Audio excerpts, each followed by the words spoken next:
What's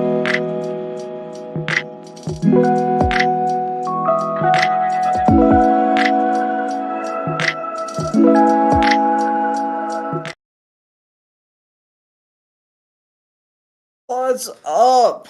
I know it's not Thursday night. I was on a load Thursday night. Kind of wasn't able to make it. Like I got home about so like it was already way too late to go live. So, I just kind of skipped out on it, which is all good. I mean, sometimes you can be live, sometimes you can't be live. It happens. Not that big of a deal. So I've figured, hey, let me just jump on here and see if anyone.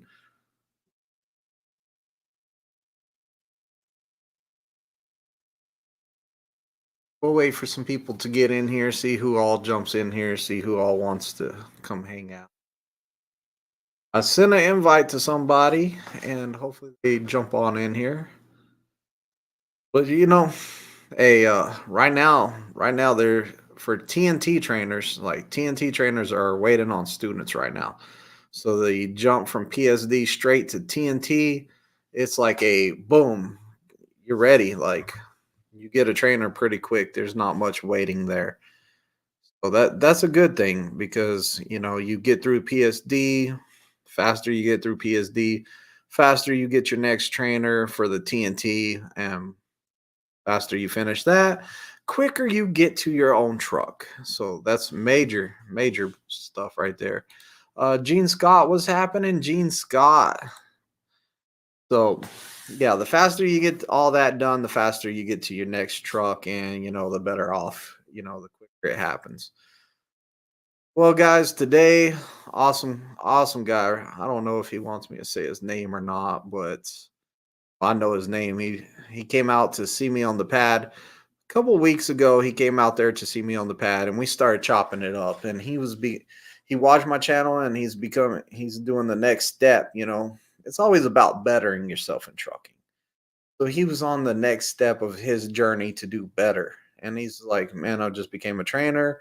Like, you got any tips, recommendations? So I gave him like a little bit of my knowledge and I say, hey, man, you need to try this out or try that out.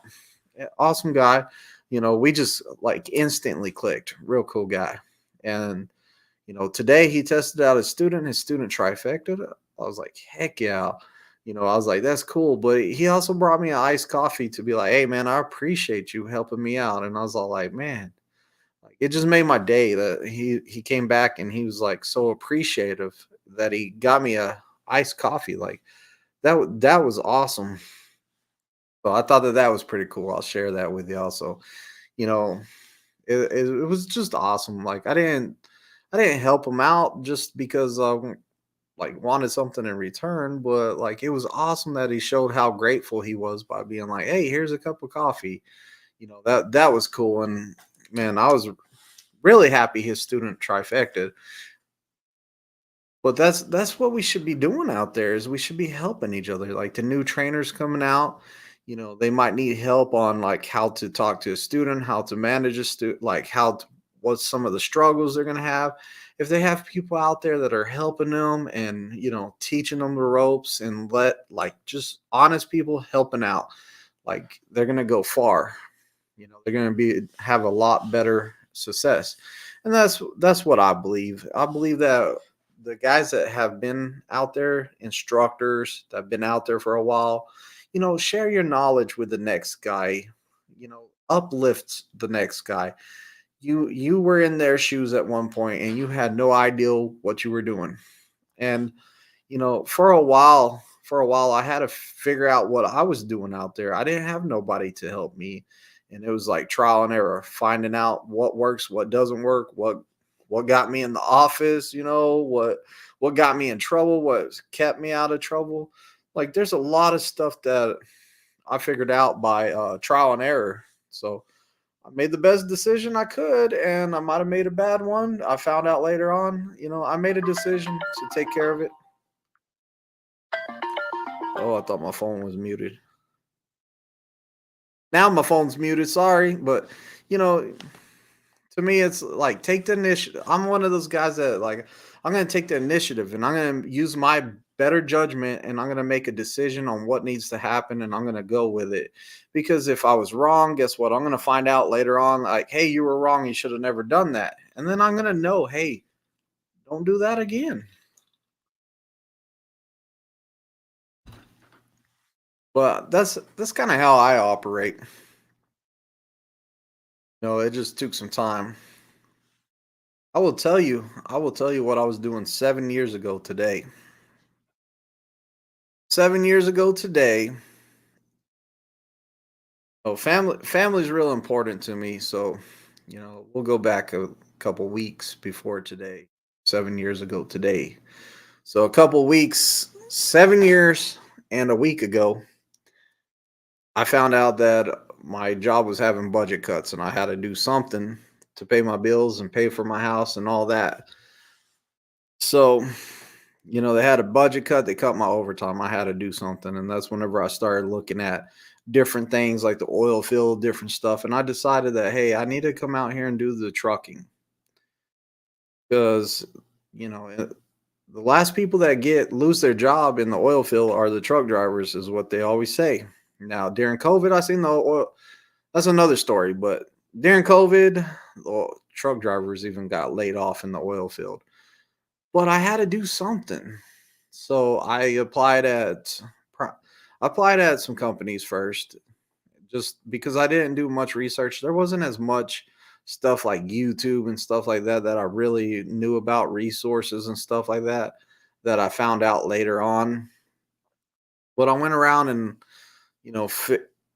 pretty much me and my old teammate, we've decided, hey, let's go to Prime Inc. The story on that. But, you know, today, 7 years ago today, I, we were having my daughter's birthday party, and it was real hard because I knew I was leaving the family. Like, it was real hard. It was Emotions were high, and that was also the same day that my mom and my sister, so like they were there at the party, and at the end of the party, I decided, hey, I'm gonna go ahead and tell them what I'm gonna do. So I was all like, hey, I'm gonna go become a truck driver. I'm leaving out tonight. I'm leaving out tonight. You know, they were all crying and like I was like, really, it's not that big of a deal. Like I have to feed my family. I gotta go do this. So so I had to do something and I decided like, hey, I'm gonna go truck driving. I'm leaving out. And it was hard, especially like at my daughter's birthday party. It wasn't on her actual birthday. Her actual birthday. Anyways, it was the day of the party, so it was a weekend. And that night I had to tell the family bye. It was hard. It was real hard. I remember being at the bus station and just like so upset, like, man, I'm leaving my family, I'm leaving everything I know. Like I had a career. I'm risking everything on this. And I'm risking everything on coming out here. Like I'm leaving my family. If this doesn't work out, I don't know what the next step is because I already left the job I had. If this doesn't work out, like it's gonna be rough. It's gonna be rough. Like it was a hard decision. It was a tough thing to do. And it paid off. It did pay off, but it was super hard to leave the family. I remember the nights before I left. The nights before I left, I remember a couple times crying in my bed, like, "Oh my God, what am I doing? Is this the right decision? Is this what's gonna, feed my family? Is this what's gonna take care of them?" And it was really, really hard. It was super hard. And thank God it all worked out. And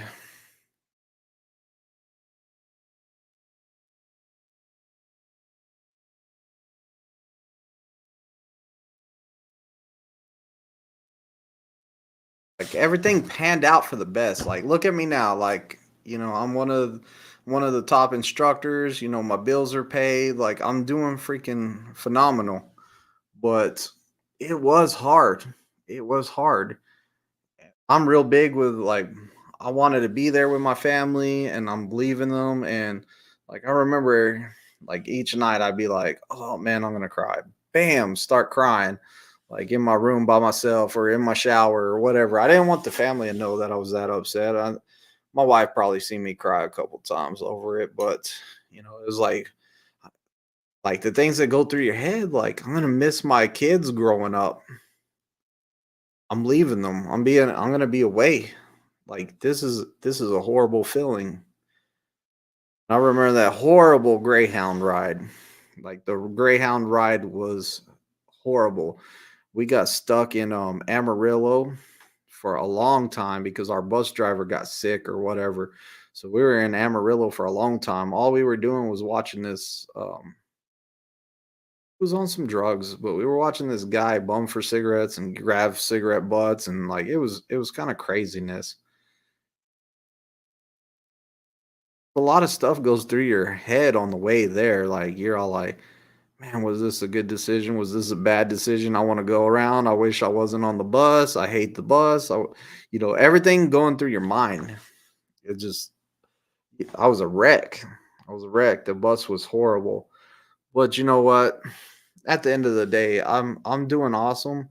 I'm glad I came. I'm glad I pushed through it. I wanted to quit my first night in the truck.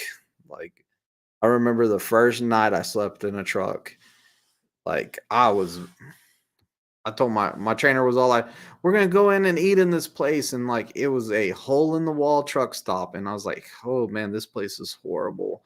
And like I was all like, "The people in here look like the hills have eyes." People like the guy that was the cook had like tentacles growing out of his knuckles and stuff, or It was just a bad experience, and I was like, "Where's the showers at?" And my trainer was all like, "Oh, this truck stop only has a couple showers. We ain't gonna shower here. It's not the best place to shower." And I was like, "Yeah, I'm glad it's not." And then I was like, "I'm germaphobe. I'm tripping. I'm losing it." I told my trainer after I got done eating, I was all like, "Hey man, I'm gonna go. I'm gonna go to bed." I climbed up in top bunk. I was crying like a girl again. I was all like, "Why did I come out here? I cannot believe I came out here." You know, thank God for my wife because she was a great support system I had. Like every time I had doubts, I could call her and she pushed me and said, "Hey, keep your head up. You're doing this for the family. Like keep your head up." And like I'm worried about during PSD, yeah, you get a loan of 200 a week, but that's not paying your bills at home.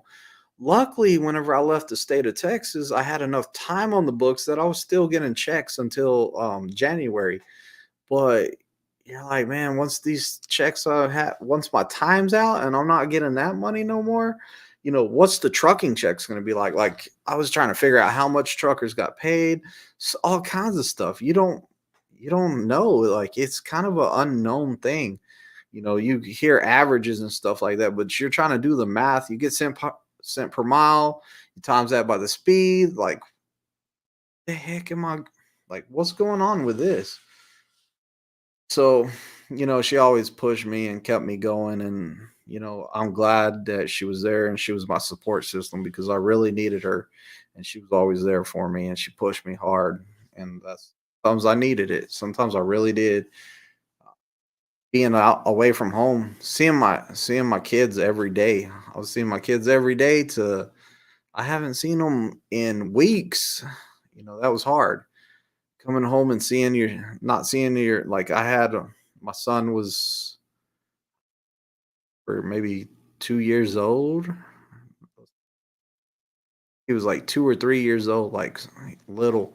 You would come home on home time and he wouldn't even know who you are. Like he would be like, "Who's this?" So he's all scared of you until like it's about time for you to leave. And he gains that trust back and he's all like, "Oh, I know who you are, you're playing and stuff," and then you gotta go again. It was hard. Definitely hard. And like my wife says right here, she says, that we didn't see you for many months, and that's right. Whenever I left, I told her, she was like, "When are you gonna be home next?" And I said, "I have no clue. I don't know." I said, "I'm gonna come home whenever they tell me to. Like I might not be home for the rest of this year, and I pretty much from right now till Christmas, I was over the road. I was doing the PSD thing. I got my PSD done. I took my test. I trifected. I got my license. I had a Missouri license back then because we did things differently back then.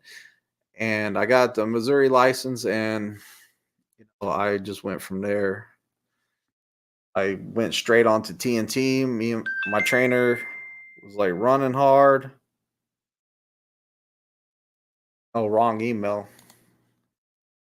I was using a different email. So like I said, my trainer was he was vicious. Like he was out to get all the miles we could as fast as we could. So is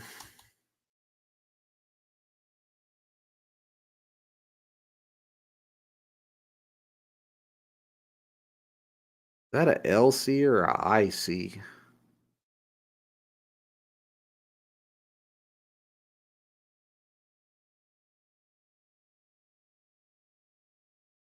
LC or I'm gonna go with.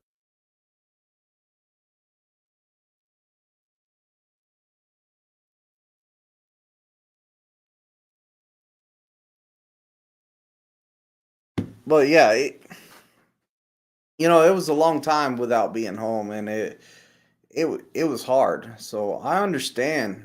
Like whenever a lot of guys come out here, I do understand. Like I feel your pain of like, man, I gotta be away from my family, and I do feel your pain because I've been there. I've done it. Now, as for people like coming out trucking, and they're all like, they get their license during the PSD phase, and they're all like, "Hey, I'm going home for a week or two because I haven't been home in 2 weeks, or 2 weeks and a half or whatever." I don't understand that.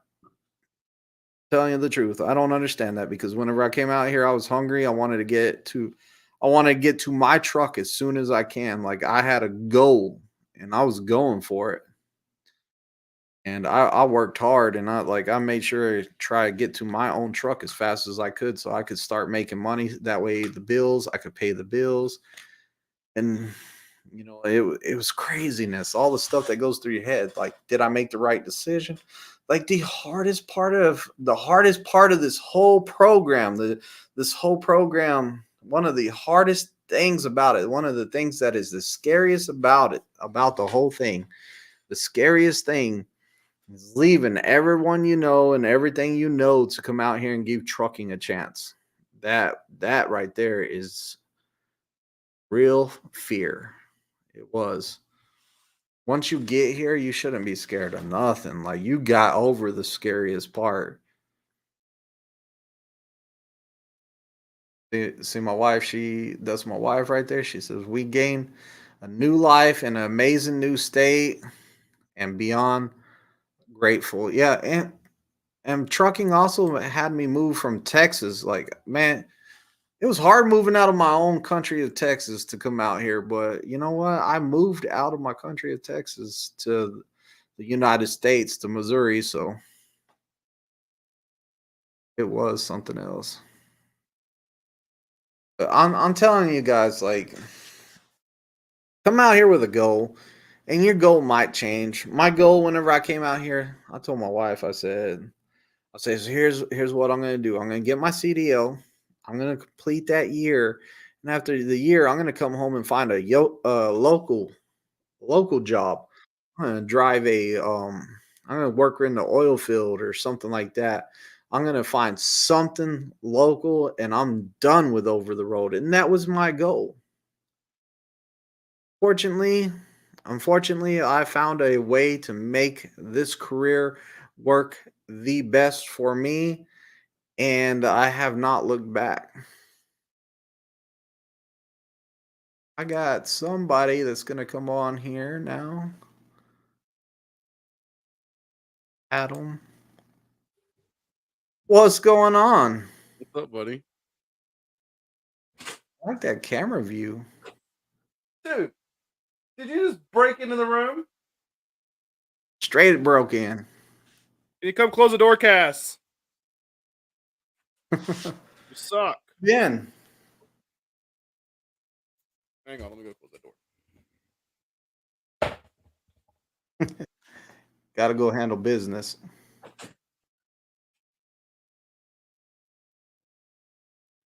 But yeah, trucking is hard and it's rough.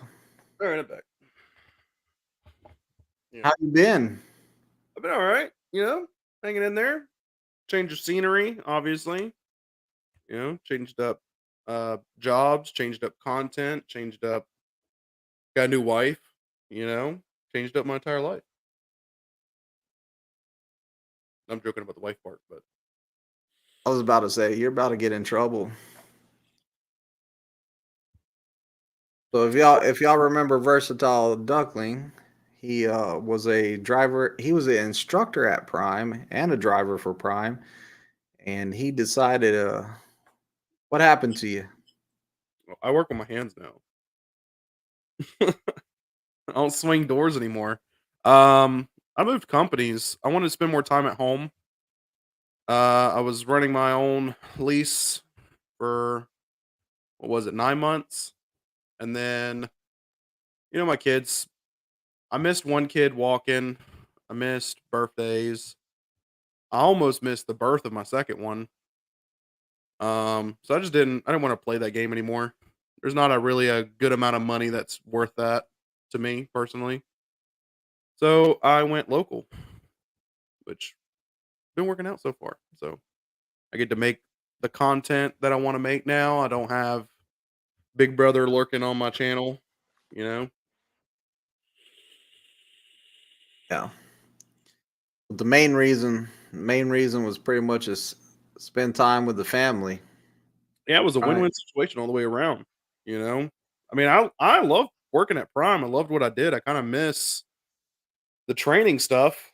That's probably the only part I really miss is giving people new opportunities and seeing people grow and then having like even the smallest piece of watching someone come in and leave with like a different outlook on life and a opportunity that they never had before. I miss the shit out of that. But other than that, I mean, trucking is trucking. It doesn't really matter where you go. It's all the same. Local, over the road, hazmat, triples, it's all the same stuff. Except now I Okay. unload all my own stuff. You unload your own stuff. Yeah, I unload all my own. Well, I unload a lot of doors. I work for a building supply company now, which not advertising for the company. I kind of want everything that I do on YouTube now to kind of be separate from work. So I've got it cleared with them that I can make the content I want to make as long as I don't represent them in any way. No, that's fine. You know, so I can't say the company name is what I mean. No, no, no, no.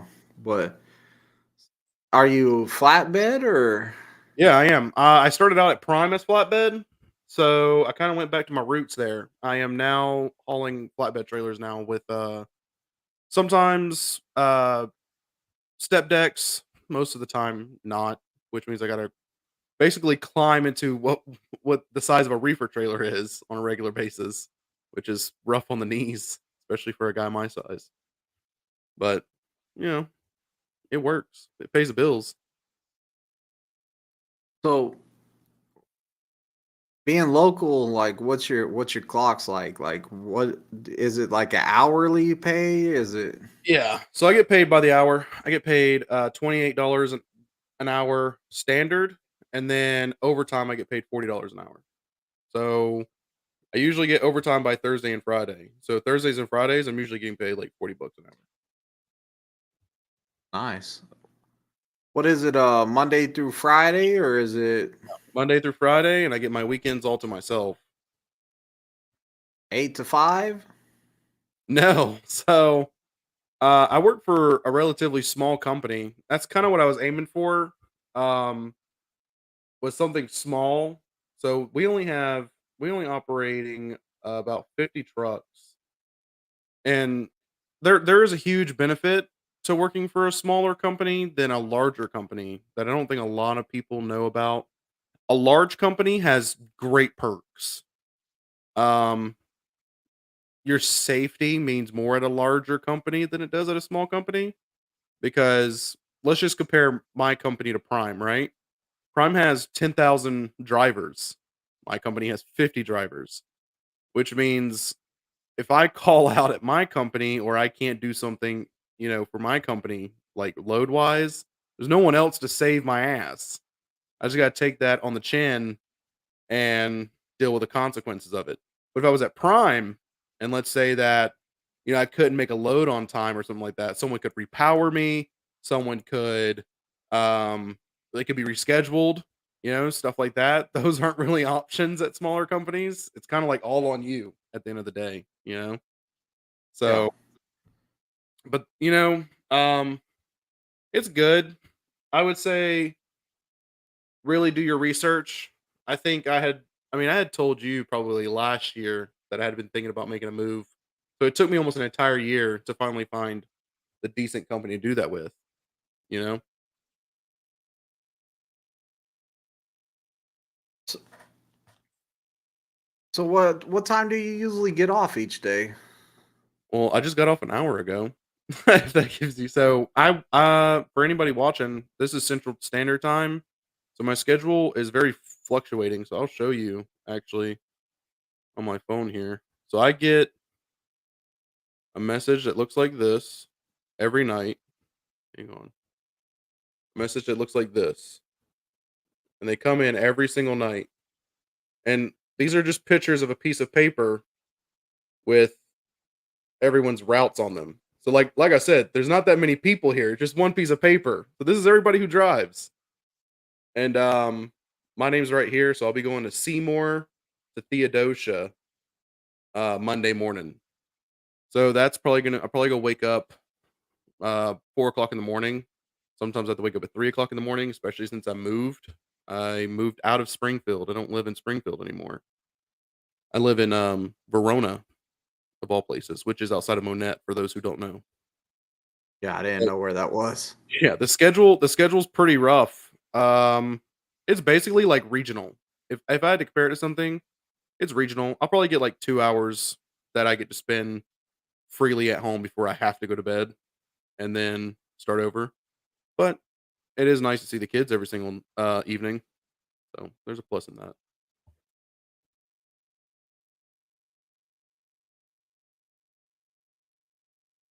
Gene Scott says, "Sub Duckland, so glad to see you again. I'm glad you and Twisted back again." Yeah, man. I mean, moving companies and everything, that's where it gets hard to like keep in contact with former people because I don't see them every day anymore. And Yeah. then when I was over the road, I wasn't really seeing them at all ever then either. So it just kind of it's easy to drift apart. And especially with, other things that get caught in the middle of it. But that's I would consider that just said and done. That's over in my mind. With you. It's it happens a lot. Like whenever you don't work with somebody, it's just you forget to call that person. Like you forget to hit each other up. You don't see each other on a daily basis. You just don't think about it. And like I'm a busy person too, so like, and you're busy too, so like we are just work, work, work, work, work, and I mean, I'll catch you. it's I mean, it's funny because I'll catch you probably once a week with a student driving through Springfield. I'll pass you, bobtailed or something, and I always send you a text. I say, "You tell that guy to turn faster." yeah, But yeah. yeah, go ahead. I've been running a lot of freight too. Like I'm on a reset right now. I can't even like my hours are gone. So been doing a whole lot of loads. Oh yeah, I just had to log out of my clock while I was sitting here because I forgot until we started talking about it. But yeah, I figured you leaving that early, especially when you're bobtail heading out. I was like, yeah, he's got to be going to Eco. Yeah, go straight to Eco, get the trailer, and get out of there. S- So that's still Yeah, working. Eco Shred has been busy.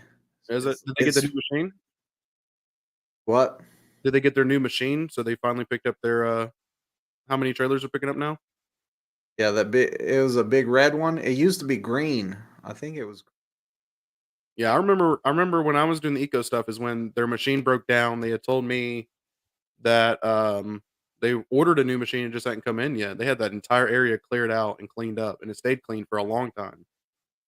Yeah, So They got a big red one in there, and that thing is a monster.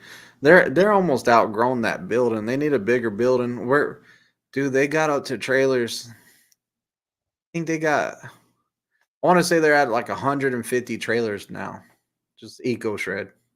dang, that's a But lot. they're branched out, and I could see Eco Shred could branch out even more. Like there's so much potential with it. Not funny. Like there's so much stuff that they can make that they're not making yet. So I mean, yeah, who there's a knows lot what the future of that is? of, the stuff. I mean, especially just with tires.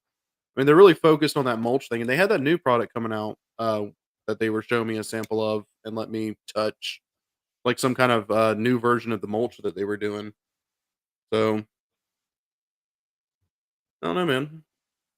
They can make all kinds of stuff with that. I'm just waiting. Like some of the stuff that they're talking about coming out with or producing, I'm all like, well, let me know because I'm buying some of that. Like it's some good stuff.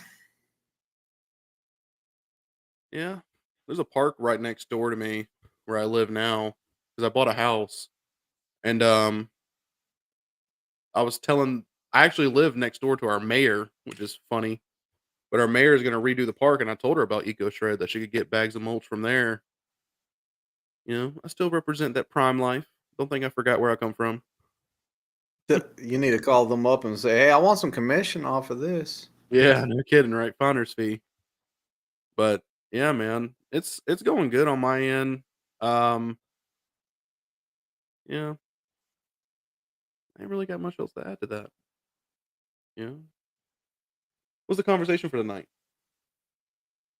Dude, I was just talking about like knew you were coming on, so I was all like, well, we'll talk about like 7 years ago today. I started off talking about it. You weren't here. 7 years ago today, I got on the Greyhound to come here. Mhm. Yep, this would be That's what. what? Let's see, 2013. No, not 13. 17, 18, 19, 20, 21, 22, 23. Yeah, that is 7 years. Holy shit. Yeah, dang.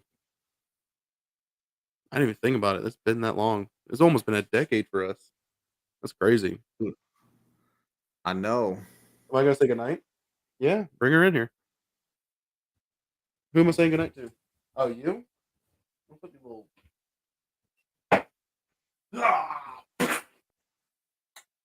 Love you. Let me take my headphones off. Bo Diego goes transfers St. Louis to Blair, Nebraska. Brand new DC up in Blair. Are you still on the Dollar General account? I could start paving the road with shredded tires. I think they would wear out fast. I really do. I think like And that rubber stuff. nobody's out here trying to see tire on tire violence. Okay. What's going on, Scotty B? David Diaz says thumbs up. Yeah, these must be a lot of new people coming in. Never heard of them names. Here, look at it. Jordan says, yo, yo, out here on my own. Now that got TNT done. Bro, you were in town, you didn't come see me, man? Let me find out you were in town and you didn't come see me, bro. Hey, my students still come see me. I had one of my students, Nate, message me recently, asked me where I was. Another one, Michael, he bought my Garmin off of me. You know, it's crazy. You don't realize like how big of an impact you have on people until you get like a huge number of them, and then you're getting like phone numbers you don't even remember anymore calling you from like 2 years ago, and you're like, oh shit, dude. I almost forgot about you. Yeah, I just rolled over 300 students. I'm over 300 now that I've got CDLs for. There you go. Not counting the ones that were only there a day and quit and stuff like that. Don't count them. Yeah. Yeah, I never counted them. Think if we counted them, our totals have to be way above that. People come. There's been a lot of people that didn't do no research and come out here and just quit. It's Why did you come out here trucking? oh man, I don't know if I've well, okay. I think I've told you this story in private, but I never really publicly talk about it. So I came to Prime Incorporated back in either late 17. It was winter, so it had to be either late 17 or early 18 because it was still snowing in majority because I drove through blizzards. Um, yeah, I came in probably about 7 years ago. I was right after you. Um, I had 3 options in life. I was gonna go into the military. I had already lost 100 pounds at that time. I came in to Prime at, like, 240, and then I just put all the weight back on because driving life. But I was gonna go in the military, but I didn't have a GED, so I was told that I would have to get a GED and some college credits to equivalent to a high school education. That wasn't an option for me. Then I had a friend who was going to help me get on a oil rig, and that means I would have left Georgia and wherever the job site was is where I would go, and you live on site at those places. So, I was gonna go do that, but that was taking way too long. So, I asked my dad, well, my stepdad, I asked him, I said, "What does it take to drive a truck?" And he said, "Oh, it just takes a CDL." And I was like, "Okay, but what do I need to get one of those?" He said, "A CDL." And I was like, "No, no, no. Do I need like do I need a high school education? Do I need any like, schooling or anything like that?" He was like, "No, you just need to go get a CDL." So after he said that to me for the third time, I was like, "Okay, fucker, how do I get a CDL then?" He was like, "Well, you got two options. You finance it and you go to a schooling system for it, or you sign a contract, for a year or 2 years and you go to a company." So I applied to all the standard places. Back then, I'm sure you know this, Prime Incorporated did not advertise anything back then. It was a lot different of a system back then. It Yeah, was it we was didn't. word of mouth. There was YouTube, but it wasn't like what it is now. Like it wasn't the same. Yeah, It it was was. it was so unheard of. And the company had already been like 40 some odd years old at this point, but nobody talked about it. Unless you were a truck driver, you did not know what Prime was. And that's how I felt. So I applied at Swift, CR England, and Warner. Those were the 3 companies I applied to. I never heard anything back from Swift. I heard something about back from Warner pretty quickly, but they wanted me to go to a school called Roadmaster up in Tennessee, and I had to pay for that. It was like 8 grand, but they were promising to pay me back, and I was like, "Well, I don't have the money right now." So, um, a Prime driver quit Prime and went to my stepdad's company, RE Garrison, and he was talking about Prime, talking about how good the training was and everything like that. And so my stepdad told me that I should apply to Prime Incorporated. That this guy was talking really good about it. And I was like, "So why did he quit then?" That was my first comment. Is like, "Why did he quit Prime if it's so good?" Um, and you know, you just outgrow stuff. So now I know that. But I applied to Prime and I heard back from Prime, like, I think within 3 days is when I heard back from Prime Incorporated. They were really on the ball, and the system was way different back then. You basically had to move to Missouri to get your CDL. You had to sign your address as the campus in and, Yeah. get your permit there. You did not get your permit at home, you got it in Springfield. So it was the week that you spent was a lot more, it was a lot more cutthroat. You would start I think there was 270 of us, and it was so cutthroat that by the time that the people who did pass their permits passed them and got to move on, there's only like 70 of us. It was that, like, fast. If you couldn't keep up, you got left behind, you got sent home. So You were late. You were sent home. The first day was Hell Week. You remember that? yeah, Hell Week. You Yeah, had to go get your DOT physical in one room. You had to go get your do the agility test in another room. You had to they do sent an you down to the little, application, yeah, they like sent you down all into that stuff the the first cubicle, day, and then they gave you the CBTs, and they didn't explain to you that you had all week to do it. They get the CBTs done as soon as you can. So I was up all night doing CBTs and simulator class. Whew, I remember remember. yeah, I remember the first day pretty well. So you went into Miss V's room, which was the little computer lab back then. I don't know what it is now. That's where you used to do CBTs at.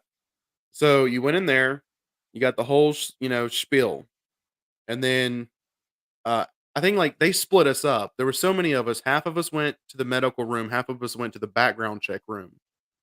And they literally sat me down in this little cubicle with this guy, and he was like, "Look, man, I'm about to do a background check on you. Is there anything you want to say before I do this?" I was like, "Man, there's nothing on my background."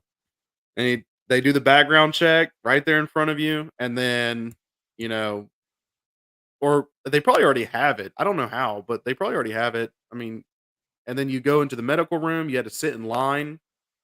You go into this little room. You do your duck walk. All that stuff, which I guess is part of the agility test. And then you would get basically the green safety book at that point and a schedule. And then you would wait. You would have classes and you would wait for the drug test to come back. And I think that comes back on Wednesdays, right? That's when you would find out because you would go to class Wednesday or you would go to your simulation class Wednesday and you would see people start disappearing because they weren't Well, they weren't passing the drug tests. yeah. But We had a guy fail the drug test, so they were sending him home. Well, his friend that rode the same bus with him said, "Hey, let's go have a beer up the street mm, at the Applebee's." they used And to be so he really went and strict. have a beer after they said no alcohol during training. So somebody snitched on them, and they got sent home too. They used to be very strict on stuff like that, man. You were drinking, gone. You were late, gone. You didn't know your pre-trip, gone. You failed. What was I mean, I feel like we were just held to a lot higher of a standard, you know? But yeah, man, it's just and then joining the training program, I'm sure it was like really eye-opening for you going from, I was a student. I did 2 years of driving, and then I became an instructor, and I saw because I think both of us became instructors when the big changes started, when, they started having people get permits and stuff at home, or was Oh that no, no. It was I that had to started be training way before that. I started training when we were still driving manuals. what year was that? Was that 18? No, that was 20 because that was COVID, right? I think you did start training around like 19 to 18 because I wasn't in Springfield and I spent January, February and March in Pittston, and whenever I came back, that's when Tim Weimer was all like, "This is my guy. I'm taking him under my wing." And I was all like, "Really?" He's all like, "Nobody messes with him." I was like, "Okay." He goes, "If he needs any help, you help him." I was like, Yeah, "Gotcha." that's when I had started making the steps to becoming a pad trainer. I had already been a trainer at that point. I was just over the road training, and I was taking one Yeah. student at a time. That's when I met up with Tim Weimer, and then I started working nights, and that's when I met Alan Ross. And that's where, you know, all the juicy bits start happening. When you learned a lot. Yeah, that's when you learn a lot, especially from experience. You gotta really be careful. You know, it's it's a dog eat dog world. Sometimes people will throw you under the bus so quick just to advance or save their own skin. And you don't realize like who your friends are until either they're gone, or I don't know. Yeah, I don't know. That's it. Yeah, until they're gone. You don't know who your friends are you don't know who your friends are until they're gone, or you already got your the knife in your back. Yeah, man. That's why I had like very close knit relationships, man. I didn't really click up with anybody. I mean, I learned that lesson with Ross. I was like, oh man, I gotta be more careful. And then I started hanging out with you, and then there was an incident. We know what that incident was. Mister Push the brakes in. I got in trouble for that one. And then yeah, I don't think I ever really expanded the group outside of that. And then when I started expanding my group outside of that, I get fucking thrown to the wolves, didn't I? Fucking crazy. Yeah.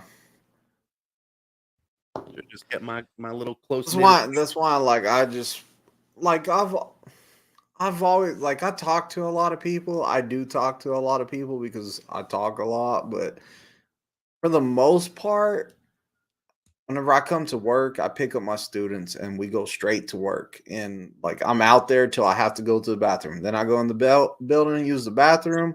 That's whenever I talk to people. Then Mhm. I come back out, get in my truck. We go right back out to the pad and we work and work and work till the end of the day. Drop the trailer off and we're gone. Like I've never been one to like, See, oh, let people me drive over to this pad, set the brakes, hop out, and talk to this guy for several. I take that back. I have on the way home, like I'm leaving out to go home. I said, oh, let me go talk to Justin. yeah. When you talk to Justin, You're he's a not talker. leaving yeah, you're not leaving for 30 minutes to an hour. But If yeah, it's my fault, I'll talk too. they but, like, there's certain people that just make you feel bad for not doing that, and then they take it some kinda way like, "Oh, man," But we're working. That's the whole point. Says DTA is my motto. Don't trust anyone. I would say trust those who've proven themselves, you know? I've always been more of a loyalty person. Yeah. It's all Yeah. about how loyal you are. And I've been loyal to some people that have done me really wrong.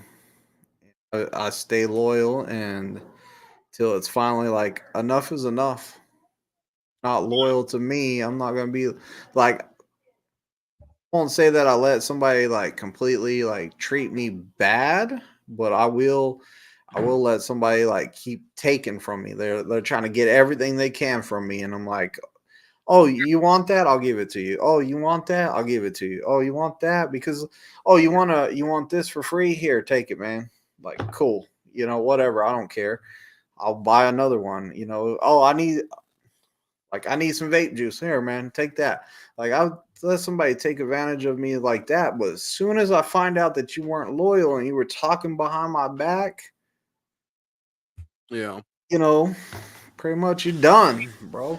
Like I'm big on loyalty. Loyalty is one of the biggest things that like I hold tight and dear to me. Yeah, don't be talking shit, homie. It's not hard, you know? It's really not that hard. And there really shouldn't be much ever to say, but everybody's got their opinions. That's what sucks, is their opinions. If we all had the same opinion, then we wouldn't have nothing to talk about. Of course we would. Sky's blue. Not because we just agree with each other all the time, Did I right? just freeze? You just freeze. No, you're not frozen. Oh, okay. You just froze on my screen, so I was like, "What?" Okay. Yeah, nothing froze on my side. Mm. But What do you think about all the talk of Prime getting cameras inside trucks? oh, it's gonna happen. It's gonna happen. My company has them. They have I have an AI camera inside of my truck. So, How is that? it's not bad. My company is a lot stricter than Prime Incorporated. I think my company is a lot stricter than any company, really. We can't use Bluetooth devices while we're in the truck. We can't use headsets or anything. Can't use anything while you're in the truck. So it's pretty strict. But the AI camera, all it really does is it learns your behavior basically. It's AI. So it learns what the seatbelt is. It learns when you're wearing it. It learns your eye patterns. So when you're looking in your mirrors and stuff like that. Um, and it scans traffic ahead of you. So stop signs like that. If you don't come to a complete stop, that little AI dude will say, "Please make sure that you're coming to a complete stop," and then it'll just that is it. Oh, yeah. Yeah. So it's not bad. I mean, it's annoying, I would say, but it's not like I mean, you getting paid a lot more than a lot of people who do local work. You know, a lot of local guys are getting paid like $17, $20 if they're lucky. I mean, Wilson only pays local guys $21 if you work nights, and I'm making 28 of them dollars. So yeah, I mean, I'm not gonna complain. It doesn't bother me none. All I do is play my music and roll down the road anyway. They're gonna come out. They're gonna come out with pretty soon. They're gonna pass over all the trucks everywhere, so it doesn't even matter. Oh, the reason the AI camera has become so prevalent, especially for a company like Prime, is because of the giant insurance discount you get. I looked at the website that our camera comes from, and they're talking about I think it's like a 30% decrease in insurance costs just for having one in a truck. So I mean, that's a big cut in insurance that I mean, Yeah, I don't see why Prime wouldn't do it because it's just going to save them so much money in the future. yeah. I would like. To me, I don't care if they do it or not because they're gonna do it anyway. So like, might as well get used to it. Not now. Well, I've also Elks, what's up, man? You still flying those planes and stuff? I was wondering how you been, man. I was. Jason Meyer says, where is trucking popular in Texas? The entire state. yeah, it's an oil state. It's literally like one of the biggest things.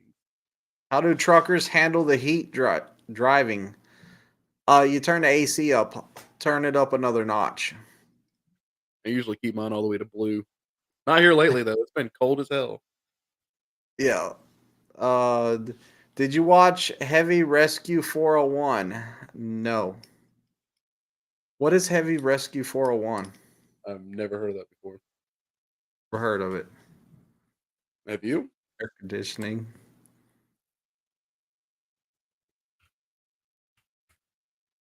Yeah. Keep driving. On it's on Netflix. It's got 7 seasons. It's like a trucking thing. Kind of The looks like TV show? yeah, it kind of looks like Ice Road Truckers a little bit. But it's like wrecker guys saving screwed up trucks. On says, if my company said no headsets while driving, I quit. Oh man, yeah, a lot of the people that I'm working with right now agree. They all said that if they could find another job local that pays as much as this one, that they would have quit too. But money talks, man. You pay somebody enough, they don't care. Trust me. You get somebody home every day, you give them their weekends off, and you pay them a hell of a lot of money to do so. You'll come to realize you will not care about wearing a headset anymore. You still get to do everything you want to do. I still listen to all my podcasts, jam out to my music. I use voice activation. Like you can ask Daniel, like I'll just like, hey Google, send message to Daniel Cox. Tell that student to speed the hell up. Send. That's it. I mean, it works. Yeah. You just can't wear the You can headset. answer. You can't have it in your hands or on your body at all, but voice activation is totally cool. Oh, cool. So they're good with that. Yeah, because it's not a distraction. You can't see the phone. You don't have it in your hand. There's nothing obstructing your ears. I think that's the big problem is because a lot of people, there's two things, and I'm gonna go ahead and burn a lot of people. There's two things people do. They wear earbuds in both ears, which is illegal as hell, and they're watching TV while they're driving. And we all Yeah. know Probably 90% of prime drivers are watching TV while they're driving. Dang, that's a big number. I hope not, but hey, so at your company, can you have a phone mount on the vent to hold your phone or whatever, or if you have a phone mount? Yeah, I got a phone mount. I use my Google Maps so I get around town. I was just wondering if they like had it like not. You better keep it in your pocket or whatever. No, you can use your map systems. So I use my logs on my phone, my payroll is on my phone where I clock in and clock out, and then my maps. Which once you learn the routes, you're not going to really need the maps anymore. Oh yeah, everything's good, Nelks. Man, dude, that's cool. If you become a flight instructor, you're gonna have to teach me how to fly planes, man. I always like joke around about it, but I always tell students, hey, I'll teach you how to drive trucks if you become if you become a pilot or something. Trade off, you teach me how to fly a plane. Just so you know, I'm scared of heights, so I'm probably gonna scream and cry the first time, but I think I'll get over it sooner or later and be able to fly a plane.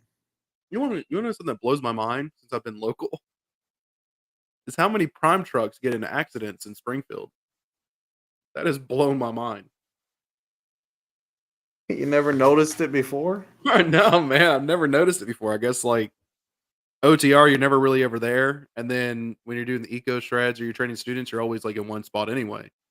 But when I've been traveling around, man, there was one day it was storming out, and I was coming from the come and go after I'd filled my truck, getting on Schoolcraft to go to 44 uh, east on St. Louis, and a prime Oh, truck, I know which time you're talking yeah, about. prime truck jumped over the 44 St. Louis exit into like I guess like what would you call that? Like a drainage ditch or something, and then over into the next street. I was like, how the Yeah, hell? How did you do that? He was probably watching like Big Mouth on Netflix or something. I don't know. I don't know. I knew what you were going to talk about. I knew Yeah. I mean, and that one was pretty bad. there was I another don't know what the heck happened there. on I think it's 49, isn't it? Hold on real quick. Hans with a $10 super chat. Twisted is ready for Halloween. He has his Uncle Fester look. A mask right here. Look, mask for Halloween. I got some more masks over there though, but yeah, Halloween's right around the corner. All right, what were you saying?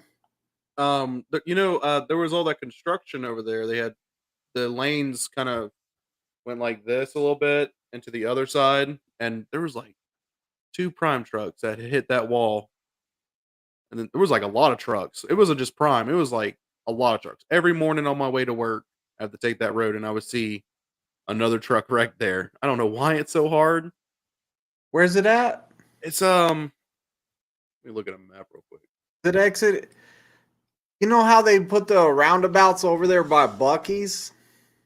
Yeah, So like that's exit 84. So if you're going from the westbound lane and you come across that bridge and you go around that second roundabout, I'm mhm. seeing a lot of trucks hit that median right there. Yeah. It's Whole it's, bunch. it's 44 West, and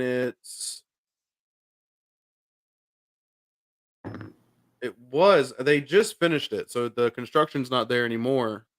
But it was like right in between Halltown and Springfield, like right there on 44. I wish I could show my screen, but I don't have that ability. Um, but it kind of so eastbound was just straight. You just stayed straight. Westbound, the road kind of curved like this back into its lane because they were doing work right here. And people had blown through the concrete barriers. People had hit each other doing the deviation. It was bad. I mean, there was trucks flipped there. Like every morning, there'd be another truck just wrecked right there. I could not understand it, I know but where you're talking about now. it's I know got to where be.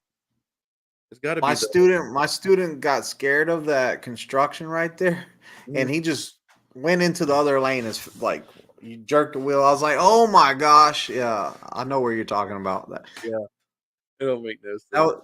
they had construction there. What last month? It was the month before. It's been going on for a while. They've been doing work over there for a What I can't stand is that construction in Rolla. I haven't gone. I don't go down to Rolla. I'll tell you what, trucks are supposed to use the right lane. You don't want to use the right lane. If you're going to St. Louis, don't use the right lane. Really? Yeah. Do the road so they use the shoulder of the road for you to drive on, and it's just all rutted and stuff from all the heavy trucks going through there. It's ridiculous. Oh, I can do this. I can totally screen share. I guess StreamYard updated it. Share screen sharing is easiest with two monitors. Cool. I used to have to use OBS for that. I can actually show you like what a typical day would look like.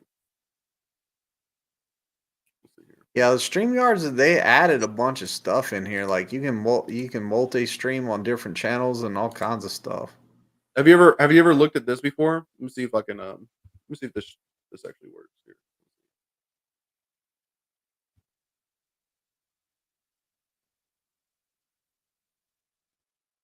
There you go. You see how it popped up there at the bottom?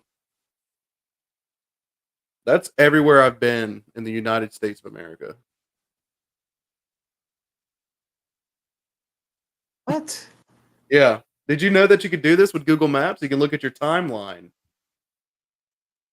I'm trying to zoom in on Maine and stuff like that to see if you. Yeah, I haven't gone up here that much. I think this is as far as I've gone. I think that's the Ben and Jerry's, isn't it? I think I have Maine. to look at. I'll have to look at mine. Yeah, pull it up. It should just be attached to whatever Google account you use for maps because it passively records all of this. Where'd you find that? How do you make it pop up? It's go to Google Maps and then click on the like the three little bars and then your timeline will pop up. And if we look at today, you'll actually see what I did for work today, which is just all of this. This is where I went all day today.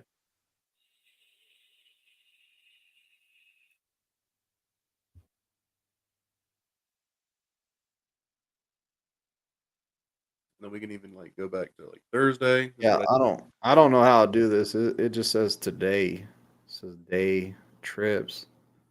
this was Wednesday's work day,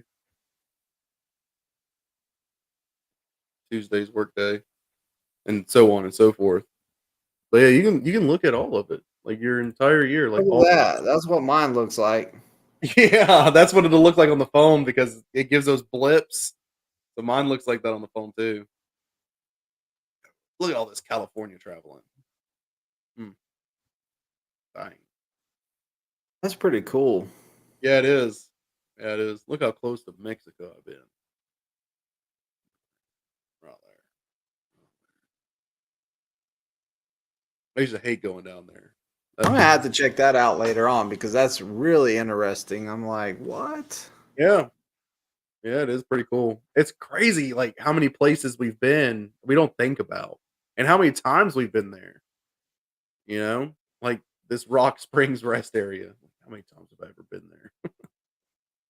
But it says I visited 2,350 places. Not answering any questions. Not. Hey, if you have a question, Coach Joshua Jones, go ahead and ask it. Yeah, you got two of like the most well knowledge people in this room. We were just looking at maps. That's all we were doing right now. I don't know. I like how clustered Springfield is. Oh man, look at that! Like everywhere.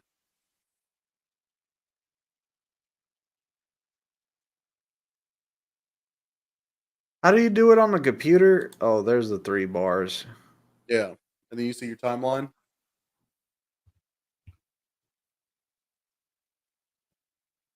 I stopped screen sharing so you can share yours.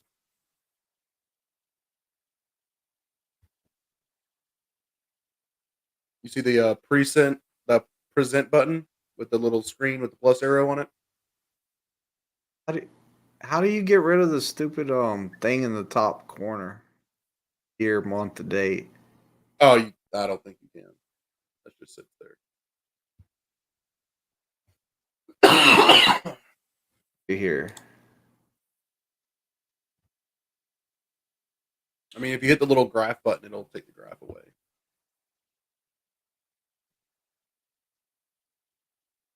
That's mine. I don't know how to get rid of this thing. Hit the graph button right there. In English, I'm not good with computers. The L shape with all the bars on it that looks like you got poor signal. Right under the This. yeah, there you go. Hit that. There you go. And that's about as much as you're gonna be able to remove.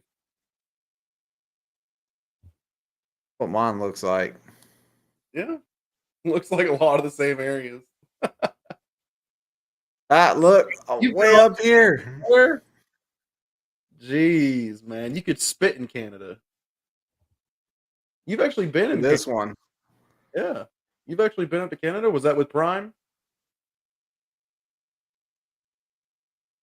Dude, I don't know. That's in the US. Oh, is that legally is that technically in the US? I think Wow. that was the one. No, that oh no, it does say Canada, United States on it. It must be No, split. I haven't ever been to Canada unless it was an accident. That's what they all say when they try to jump the border. Right? Trying No, to get I've been up to the border of it, but I've look at this. I've been out in the ocean. Were you ever on a cruise? No. Oh. That must be that one phone you lost that got carried out in the sewers. That's where all the shit ends up is right on the coast of California. I've been to a lot of California. I'm surprised this ain't more red. California is just so massive. If you zoom in on a certain part of it, I'm sure there's like multiple red dots like in the LA area. Yeah, see that? Look how many red dots there are there. That's crazy. I didn't even know about this. Yeah. Oh, you've been to 100 less places than me. You've been to 2,400 places. Yeah, boy, I got your beat. That's what you get for sitting on the pad all the time. 20. Wow. Ah, that's BS. I've been to North Dakota. We went out of the way to go through North Dakota because my teammate was all like, I'm going through every state. I'm making sure of it. So we went out of the way. So there should be something in there. Did you have the same Google account back then? Oh, well, this pretty crazy. I didn't know about that. Yeah, it's pretty wild. It's pretty cool. That's pretty interesting. Okay, so let's see. Coach says, I'd like to know your take on the current training situation with Prime. I'm getting ready to come there in a few weeks. 45 years old, vet with goals. It's Current training situation. It, the current training situation is it depends what terminal you're going to, first off. Because if you're going to Pittston, they're on a different test than we are. They're on a different test. And if you're going to Salt Lake City, I don't know when it's changing and I don't know when you're coming here. So, does it say when he's coming here? It's to me, Prime's a great company. Come out here, get your CDL, and if you like it here, stay here. If you don't, go to wherever you need to go. Great start. Like the decent trainer who I click with are getting far away from training. Looks like the decent trainers who I clicked with are getting away from training. I don't know who you're talking about. uh the next one's pretty simple answer for that one. The turnover rate is alarming new to trucking industry, so not sure if this is normal. Yeah, the turnover rate in the trucking industry is very high. I mean, there's a lot of opportunities. Once you get the CDL, you're kind of given this golden ticket that means that like over 2,000 some odd jobs just opened up to you. So a lot of people experiment. Some of them do it right out of school. They'll quit their school and go to another company and then come back. I mean, me and Twisted can tell you we can count. We've probably lost count of how many students we've trained that are returning drivers that just have to get their safety evaluations done. So I mean, turnover in the trucking industry is nothing new. It's just a thing that's always going to happen, especially when you open up a whole new door for yourself. Oh, you're coming to Springfield, so you're coming here. Yeah, I don't even know any YouTubers that are I really YouTubers that are trainers. I don't even know no YouTubers that are trainers anymore. Let me think. Well, I'm a YouTuber, but I don't work at Prime anymore. Well, I don't count. Well, I guess I do count because he's talking about people who's left, or so if he's talking about everybody who is trainers that is left, that would be Junior. I don't think Junior trains anymore, does he? Yeah, he does. Or does he? I think he does TNT only Yeah. now. I'm not sure. I I know I haven't never seen. really saw him on the pad much. So yeah, I don't know any pad trainers who are YouTubers. He That says, "To me, you're coming in at the right time. Came in the winner, best decision ever. It is good to have your trainer there when you first start winter driving." Yeah, and I agree with that. Like, come out here during the winter, get all your experience during the winter. That way, the rest of the year will be great. I got a question Yeah, for Hans on that next one. Do you drive a truck for free, my guy? I'm just wondering, like, if there's no incentive for anything in the world, why do you do anything? yeah, Yeah. I mean, we all love truck driving. Do you drive yours for free though? I'm not driving my truck for free. I mean, like that. yeah. I'm not training for free either. Like, that is too much work to do for free. One, for first off, that is too much work to do for free. Like, I'm getting paid as a trainer. Like, I'm getting trainer pay as a trainer, and you know, it is what it is. I'm not working for free.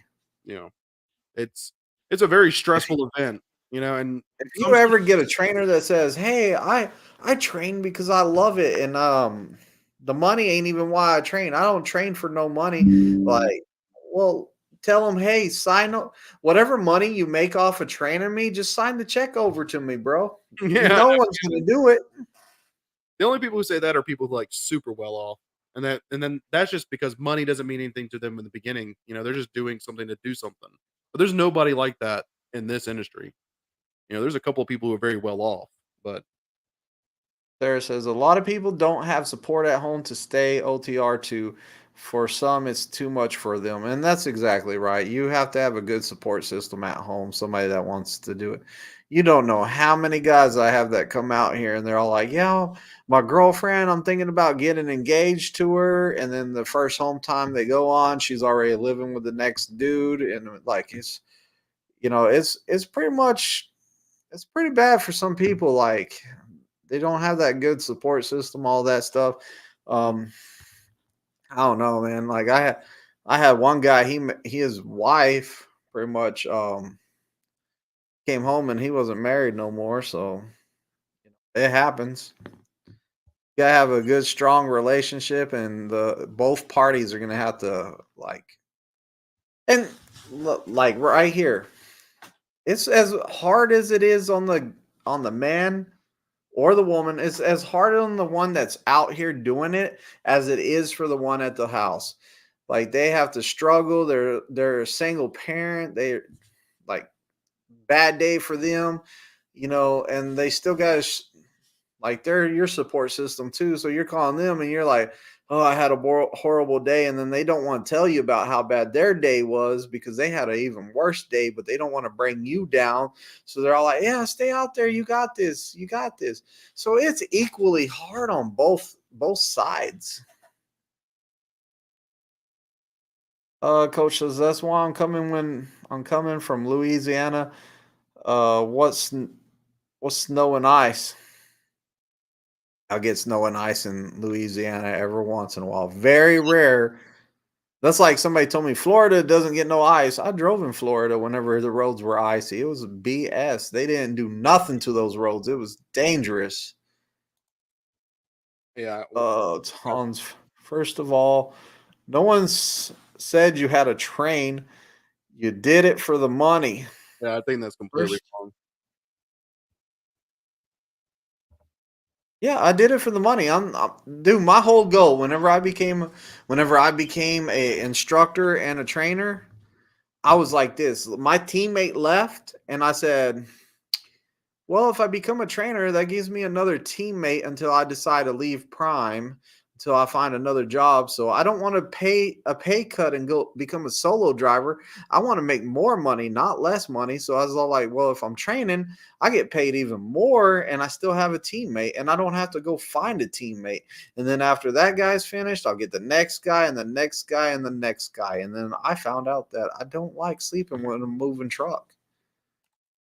One trainers are saying they're getting out. Bad pairing, it's not financially worth it. So you're talking about TNT trainers. TNT side is kind of hard right now until I believe TNT is going to be a little bit rough for a while till the break picks up a lot. I trust me, I know those guys are having a hard time right now. Get rid of the old lady and get a dog. Gene, jeez. Gene, what are you, dude? Chill out. I'm already a nomad and I'm okay alone for long periods of time. Seems like the perfect gig. I'm single and want to stay that way. Got you there. Jordan says, I had a great experience coming to Prime. Best decision I've made. Heck yeah, I like to hear that, Jordan. Shoot, Jordan's flexing, man. That dude is just out there. He's doing work. I haven't heard him have any bad experience. He's just been doing awesome the entire time he's been here. Cool dude. Blue Healer. Hans really wants to debate me. Okay, when in winter, what is the training like? I want to know what you guys teach. Okay, in the wintertime, I'm real quick to check your pre-trip early in the morning because it's super cold out there and your pre-trip's not good. I'm gonna get in the warm truck, turn the heater on, and I'm gonna be like, get outside, do pre-trip. That's what happens in the wintertime. And then no, wintertime is miserable. Like I'm standing out there in the cold. I went and bought I got some heated gloves now. Like I got a hoodie on. I got a jacket on top of that. I'm wearing bib overalls. Like it is bad out there. My whole head's covered up. Like it is cold out there. And it is rough. But if you're talking about like driving, then slow it down to whatever's safe to drive. And if it doesn't feel safe, pull over. Stop for the day. It's not worth your life. That's what we teach them. What, anything I missed? I mean, I did the TNT thing towards the end, and I went through a lot of the TNT students that don't make it, and I think that is because I'm extremely, I would say, strict or maybe paranoid that I'm going to die. So maybe that's where the strictness comes from. So yeah, especially in the beginning of the year, because I signed that lease back in November, and I'd done the TNT stuff, and I don't think I had one student make it through that winter. I am a big believer in don't trust your eyes and what other drivers are doing. Okay. And that's what a lot of people are told is like if you see this driver doing this and it must be safe. If you see this certain thing, then it must be safe. Um no, because sometimes drivers will be driving And there's a good reason that you should do certain things like treat your fuel, right? You have to treat your fuel and you have to know what temp that is. Usually it's below freezing, quite obviously. Chaining up. That's another huge one. Oh, well, there we go. We got it on the screen now. So yeah, chaining up. That's a huge one. I had one of my students outside with me chaining tires with me. Um, Making sure that the road conditions are fine anyway, you know? There's a lot that goes into it, and I agree with Twisted. The pre-trip is probably like that's probably when I get the strictest is during winter. Is like, did you check this? Did you check that? Did you treat the fuel this morning when you filled up? Everything. I get really anal about pre-trip at that point, especially with the brakes. Your brakes will freeze very quickly. And if you just, get up in the morning and start driving without, you know, jerking your truck, knocking ice off, making sure that everything's clean, ready to go, and you did a proper good pre-trip, them brakes ain't gonna work the first few times you hit them, and that's probably when the accident's gonna happen. And I think there's a statistic for it. How many accidents happen probably in the first 30 minutes of your shift, and that's because of a lack of a good pre-trip. Yeah, and another on the chaining up, man. First off, here goes my best trick in the wintertime. Avoid that. Check the weather ahead of time. See what's going on. Avoid it. So try to get me down to the 40. I'm trying to work my way down to the 40.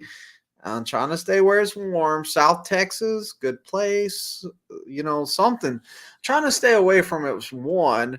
Number two.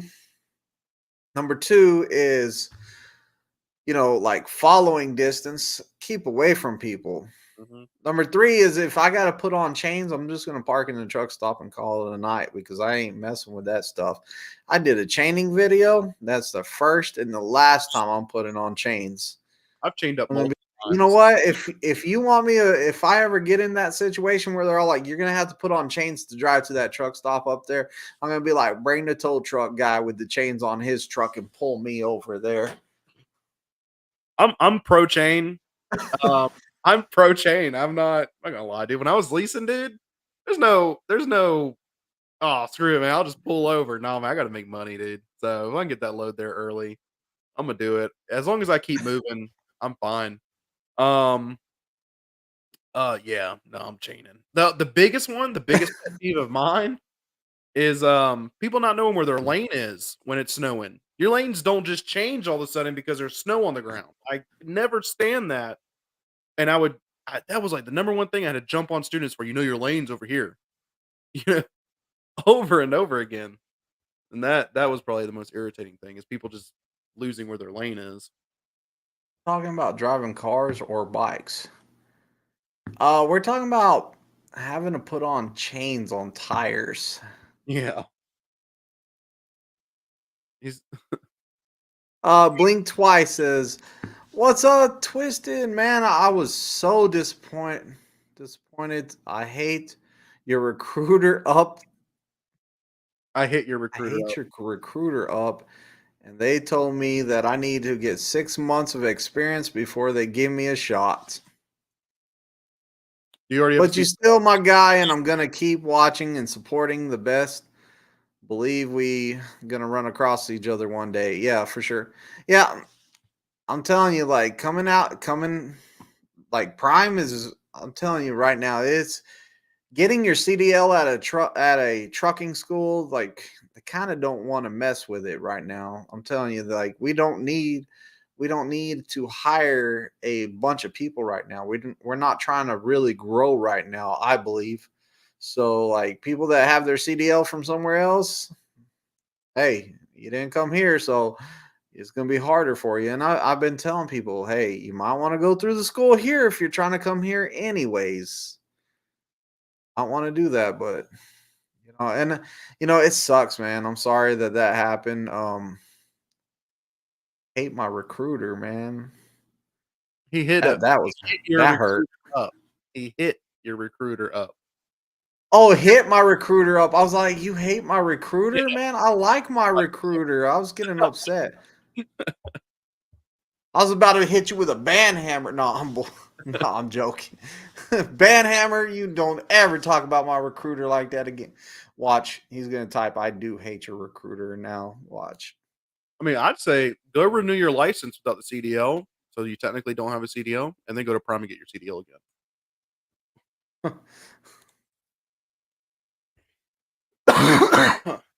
Who you calling up? I don't know what he's talking about. Oh, he's talking about the comment up there.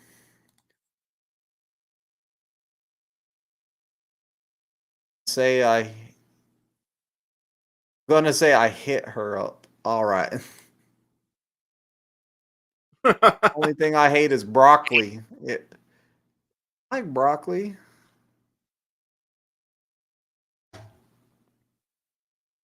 How long you been driving trucks? 7 years ago today. No, 7 years ago today I got on a Greyhound. I didn't even get to drive a truck 7 years. Good today. A few days less than 7 years. A few days less than 7 years. Didn't know ducks came in highlighter colors. Yeah, they do.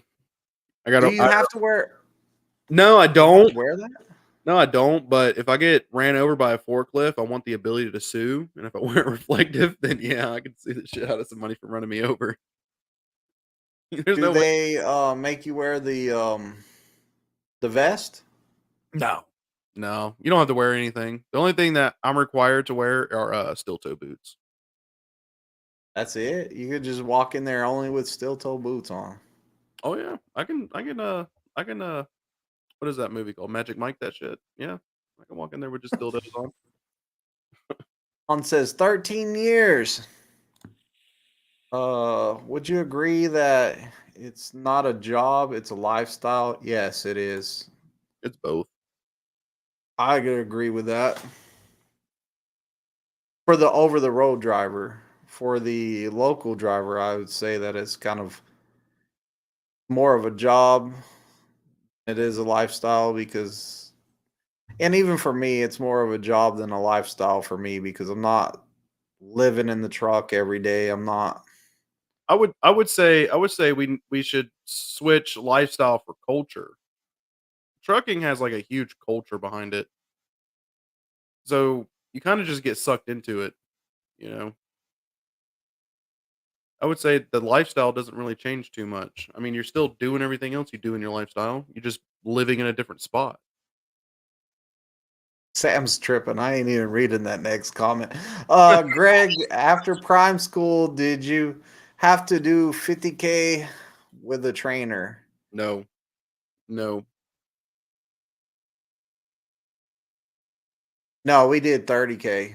We did Yeah, 30K. we were balling. We were part of the group of prime drivers who didn't need 50K because we knew what the hell we were doing after the first week. That shit got drilled into us. Our man, we only made 700 a week. Yeah, yeah. No, I I mean, hear that people. was before tax, dude. After taxes, I was bringing home like $480 a week. Oh And no no no you no lived in no! Texas, you didn't have We state were tax. running hard. We were running hard on the TNT truck I was on. I was making about bring home about 7 to 800 a week. Like we were running because 700 was the minimum, but we were doing like 6,500 miles, something like that a week. We were running. I actually made more because of that. I But know. now you got people that are complaining because they're all like, I only made 1,200 before taxes. I'm like, what? Like, that's bad, dude. What? I'm I all would like, what love did you I make? would love to Where'd know you what work job you before you had. came here? Yeah, I would love to know I worked at McDonald's. $1,000 a week. I would love to know what job that is. If you came to trucking and you had a job before this that you made 1,000 a week, like, man, why would you even come? What a silly mistake.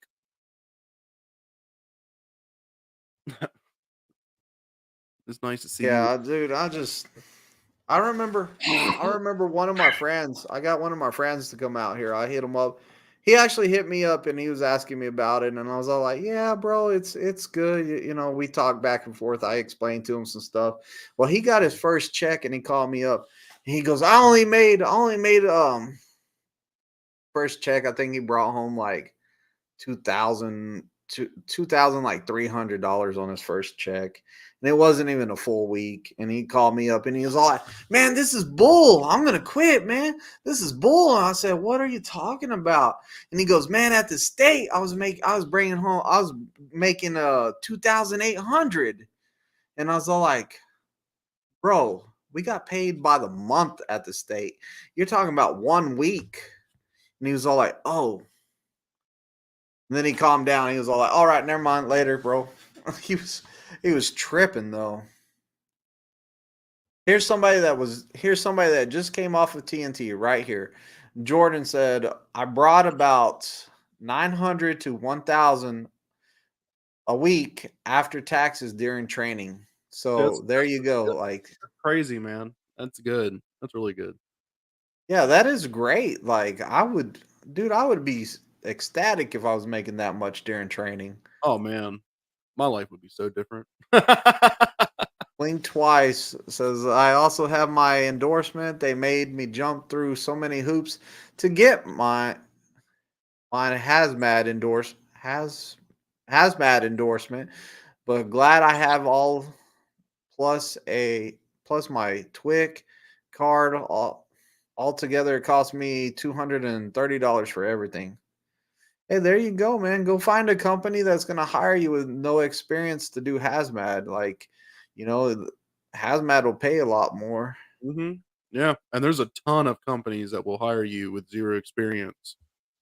I mean, I think Love's will hire you. Love's will hire you to haul fuel. Yeah. Do that. Tanker stuff's scary. I don't know, man. I'm scared of that tanker stuff, though. I think the fuels are in baffled tanks though, aren't they? It's not food grade. Gotta be baffled. Driving FedEx ground currently, 900 a week. Minimum sounds like a giant raise. Cost of living here is very low. Heck yeah. Mhm. Information, Jordan. Yeah, Jordan's a great guy. He he was on my truck. Like, I taught him during PSD, and his friend, I know one of his friends that brought him here, and luckily, like, he got him to get on my truck. He was all like, "Hey man, train my friend." Well, he told me that Jordan was his like cousin or his nephew or something. So I was like, "Yeah, I'll train him, man." Come to find out that they're just real good friends, but like, I guess they're family because they're so close of friends. But tankers where the money's at, though. You know, if you're looking at Prime Inc., if you're looking at Prime Inc. and you're thinking that tanker pays more than any other division, you're wrong. They all pay about the same. So none of them really pay more than the other one. If you specialize, you'll get paid more. I Yeah, would say hazmat. Hazmat's probably where all the money is because there's not enough people who are willing to get the government fingerprinting done because that costs like $100 and take the test and everything like that. I would say hazmat is definitely. you're driving around with a bomb. With a bomb. Yeah, it depends. So like here, Missouri today. Well, we're at in Missouri, bro. It brought back memories and trauma all at once. let me show you this real quick, Daniel. Pop that up on screen.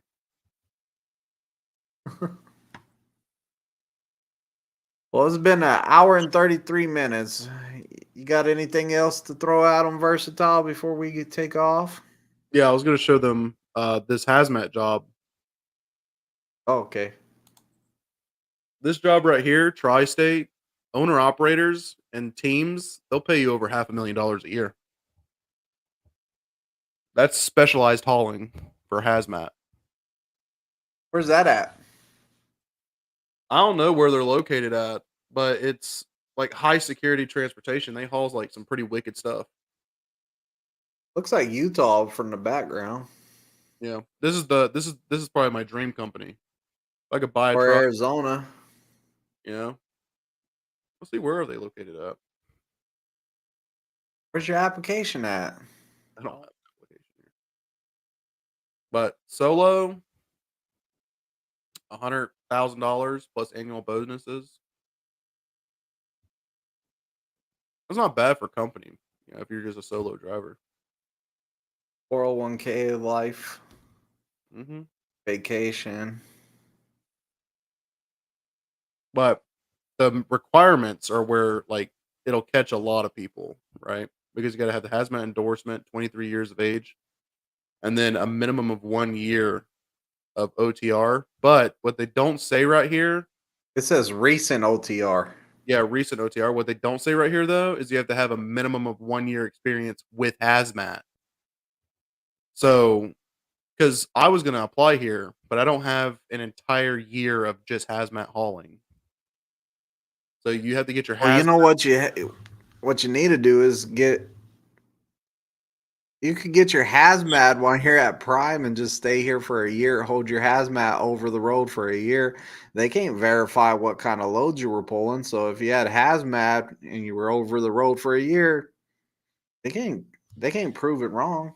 But yeah, this is the stuff that you'll be hauling. U.S. Department of Defense for arms, ammunition, and explosives.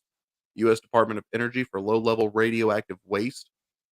More radioactive waste. Commercial explosives. Hazardous waste. Defense contracts. Sensitive commodities. General hazmat. And then high-value secured loads. I mean, this is basically you're working for the government. This is a government job. You're doing some pretty crazy stuff. What's the team trucks pay? Let's see. Teams. Where was that at? Here we go. We pay our drivers the best.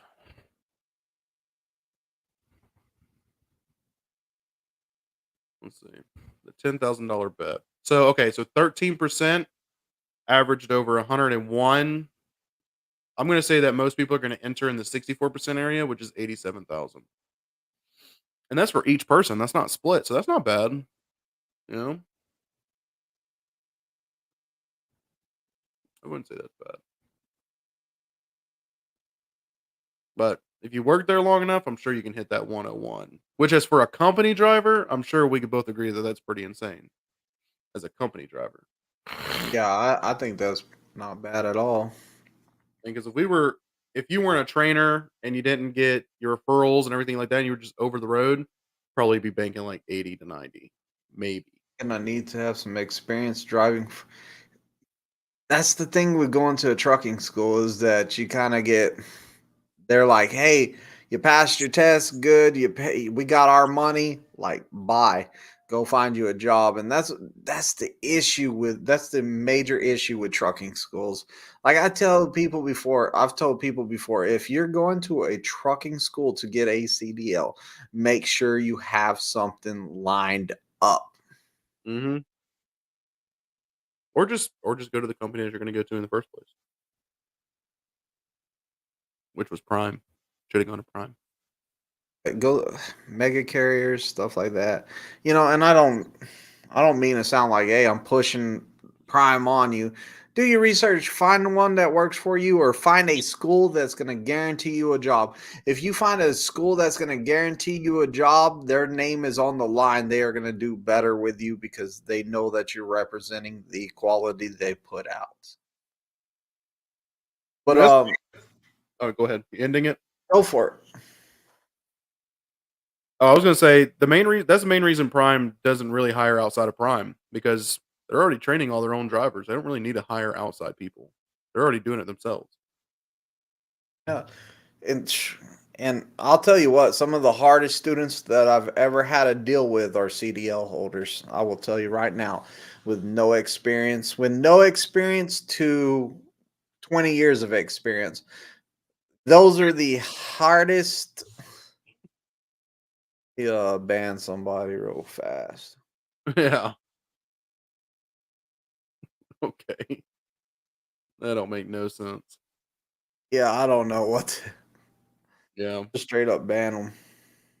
Banhammer. That's what you get. Yeah, you get banned. Yeah.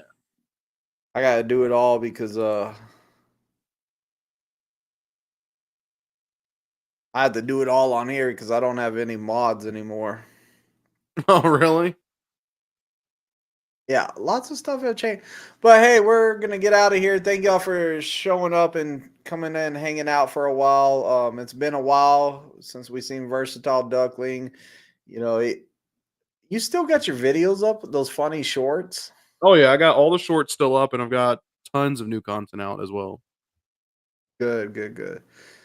So, make sure y'all subscribe to his channel and we're out of here. Knowledge is power.